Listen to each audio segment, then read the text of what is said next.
કેજરીવાલ અને જે પંજાબના જે સીએમ છે એ જો ગુજરાતને આ રીતે ગુમરાહ કરતા હોય તો એવા લોકોને હું ક્યારેય મદદ નથી કરતો.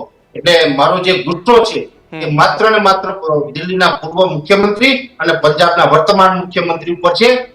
એ લોકો અહીંયા આવી મારા ગુજરાતમાં આવી અને ખેડૂતોના નામે રાજનીતિ કરી ગયા, મારા ખેડૂતો સાથે ન્યાય ન કરી શક્યા.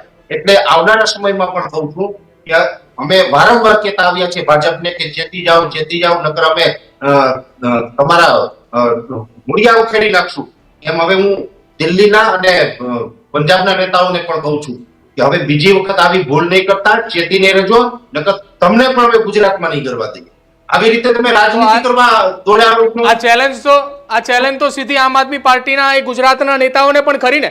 ગોપાલ ઇટાલિયા જેની સાથે તમે અત્યારે વાત કરી રહ્યા છો, પ્રવીણ રામ, રાજુ કરપડા, એમને પણ બોલવું જોઈએ ને, એમને તો કહેવું જોઈએ ને એમની પાર્ટીના નેતાઓને. દિલ્હી અને પંજાબથી આવી રહ્યા છે તો દિલ્હી અને પંજાબથી આવતા નેતાઓને એ પણ સમજાવવું જોઈએ ને ગુજરાતના નેતાઓએ કે કેજરીવાલભાઈ અમારે ત્યાં આ વિસ્તારની અંદર અત્યારે આ પ્રોબ્લેમ છે, તમારે આ વિસ્તારની અંદર આપણે સભા કરી રહ્યા છીએ તો એ વિસ્તારની અંદર તમારે આ મુદ્દાઓની વાત મૂકવી જોઈએ કે જેથી ત્યાંના લોકોને સીધી વાત એમના સુધી પહોંચે. બિલકુલ કેસે, કેમ કે હું કહીશ ગોપાલભાઈ હોય, ઈશુદાનભાઈ હોય, રાજુ કરપડા હોય, પ્રવીણ રામ, જો કે રાજુભાઈ કરપડા હોય તો પ્રવીણભાઈ રામ હોય, હાલ તો અત્યારે જેલમાં છે એટલે હું એમની સાથે કોઈ ટેલિફોનિક વાત નથી કરી શકવાનો. પણ એ જયારે પણ બહાર આવશે ત્યારે હું એમને પણ વાત કરીશ, ગોપાલભાઈને અને ઈશુદાનભાઈને પણ વાત કરીશ. પણ ગોપાલભાઈને, ઈશુદાનભાઈને મારી ચેલેન્જ એટલા માટે નથી કે અત્યારે જે કામ કરી રહ્યા છે વ્યક્તિગત મને વિશ્વાસ છે, મને ગમે છે એનું કામ, એટલા માટે એને હું ચેલેન્જ નથી કરી રહ્યો.